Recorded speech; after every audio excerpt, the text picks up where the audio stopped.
आदाब दोस्तों, fighter movie का ट्रेलर रिलीज हो चुका है और इसको देखने के बाद शायद आप काफी एक्साइटेड भी होंगे कि कब 25 जनवरी को ये मूवी रिलीज हो और सबसे पहले इसको सिनेमा के अंदर देख लें। लेकिन मैं आपको एक चीज क्लियर कर दूं कि ये मूवी जवान और पठान की तरह सुपरहिट हो या ना हो, ये केरला स्टोरी के इतनी कंट्रोवर्शियल जरूर है, क्योंकि जिस इंसिडेंट पुलवामा अटैक के ऊपर ये मूवी बनाई गई है उसकी ग्राउंड रियलिटी काफी चेंज थी। किस तरह से एक पॉलिटिकल पार्टी ने इलेक्शंस की आड़ में सीआरपीएफ के 40 जवानों की जान ली थी, इसकी बात हम आज की इस वीडियो के अंदर करेंगे। अगर आपने अभी तक हेल्सियन एरा को सब्सक्राइब नहीं किया तो please make sure subscribe. Intelligence है कि पाकिस्तान इन्वॉल्व है, वो हमें दे। मैं तो बहुत दुखी हूँ चूंकि ये हमारी गलतियों से हुआ। हम बात को बहुत पीछे से शुरू नहीं करने वाले, इसलिए 2018 से स्टार्ट करते हैं, जब जम्मू एंड कश्मीर के अंदर गवर्नर राज चल रहा था। गवर्नर राज के चलते हुए सत्यपाल मलिक यहाँ के गवर्नर थे और सत्यपाल मलिक ने 22 नवंबर 2018 को असेंबलियां डिसॉल्व कर दी। ये फैसला अचानक लिया गया था और इसके बाद सत्यपाल मलिक को काफी ज्यादा ब्लेम किया जाता रहा। उनको ये कहा जाता रहा कि ये एक्ट काफी अनकॉन्स्टिट्यूशनल था और इसके बाद ही पुलवामा अटैक हुआ था, इसके लिए भी इनको काफी हद तक जिम्मेदार ठहराया जा रहा था।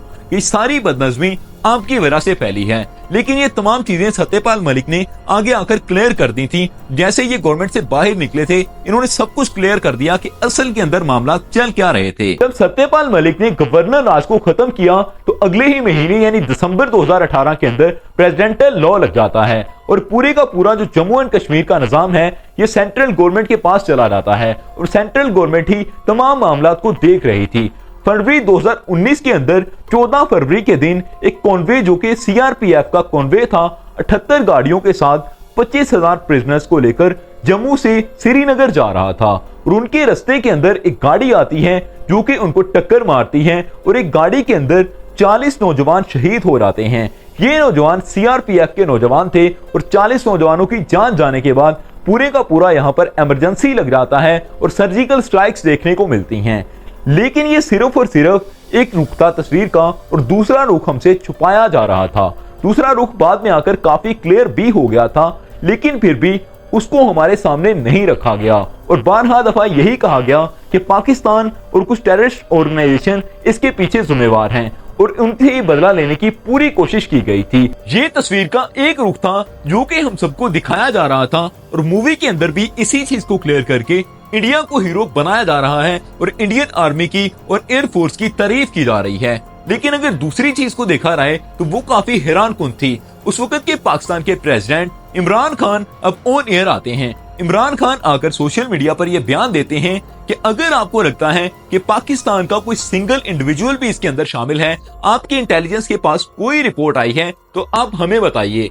हम ना सिर्फ आपको वो इंसान देंगे बल्कि हम उसको पूरी सजा दिलवाने की भी कोशिश करेंगे। लेकिन इसके बाद कोई भी बयान इंडियन मीडिया की तरफ से नहीं आता और आपको ये जानकर हैरानी होगी कि उनकी ये स्पीच, उनकी ये लाइंस हिंदुस्तान टाइम्स के ऊपर प्रॉपर तौर पर अपलोड की गई थी, लेकिन इसके बाद कोई भी बयान देखने को नहीं मिला। लेकिन ये तो बात थी पाकिस्तान की कि पाकिस्तान के लोग तो कुछ भी कह सकते हैं। असल मामला का पता चलना था उस वक्त की गवर्नमेंट से जो उस वक्त मामला को हैंडल कर रही थी। अब सत्यपाल मलिक ने अपने कुछ इंटरव्यूज दिए जिसके अंदर ऐसे हकायक निकलकर सामने आए कि तमाम लोग दंग रह चुके थे, लेकिन मीडिया ने फिर भी इन मामला को उछाला नहीं, क्योंकि हर एक मीडिया चैनल किसी न किसी सियासी पार्टी की रहनुमाई करता हुआ नजर आता है और जो सियासी पार्टी इक़्तिदार के अंदर होती है उसके खिलाफ बोलना किसी की हिम्मत नहीं होती। सत्यपाल मलिक से जब इस मामले की तहकीक की गई तो उन्होंने कहा कि असल के अंदर जो 78 गाड़ियों का एक कॉन्वे जाना था वो कभी भी इतना बड़ा कॉन्वे बाय रोड नहीं जाता।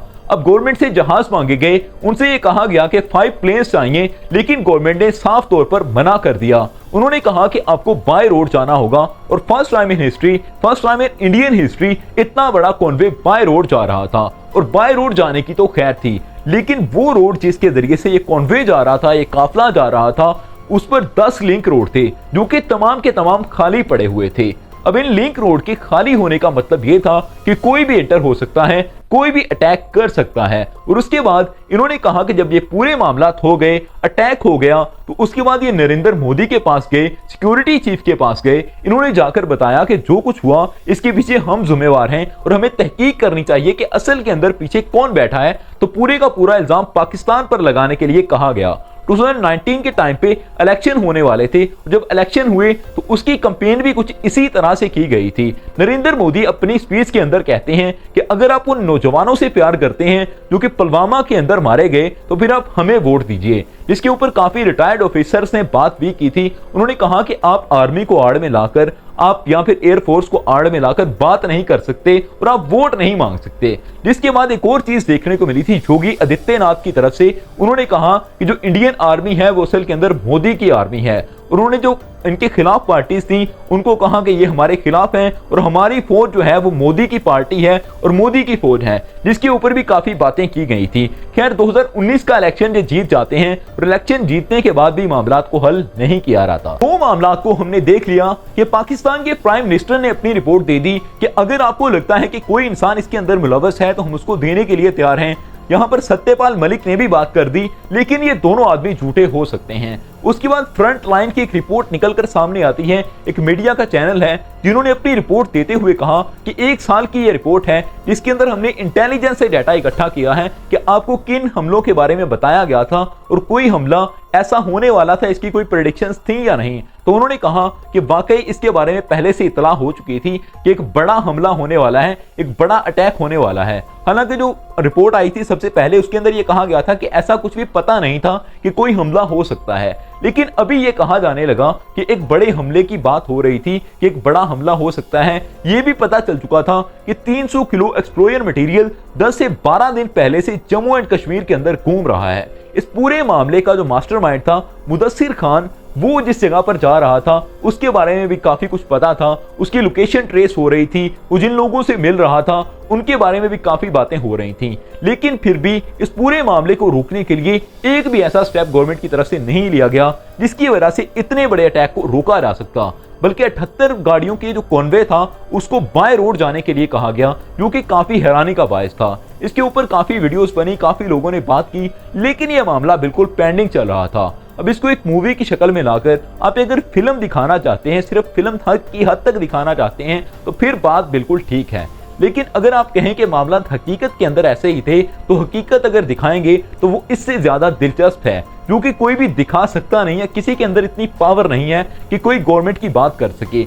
अभी इलेक्शन होने वाले हैं, मेरे ख्याल से, मेरे जाती नजरिए के मुताबिक इसके अंदर भी हो सकता है कि गवर्नमेंट की इन्वॉल्वमेंट हो, क्योंकि वही सियासी पार्टी एक दफा फिर से इलेक्शन के अंदर आने वाली है और जो चीजें 2019 के अंदर करके इन्होंने इलेक्शन जीते थे, एक दफा फिर से अपना दफा शायद उसी तरह से ये करने वाले हैं। अगर आपको ये वीडियो पसंद आई हो तो चैनल को सब्सक्राइब लाजमी कीजिएगा। Thank you, I love you to be with us.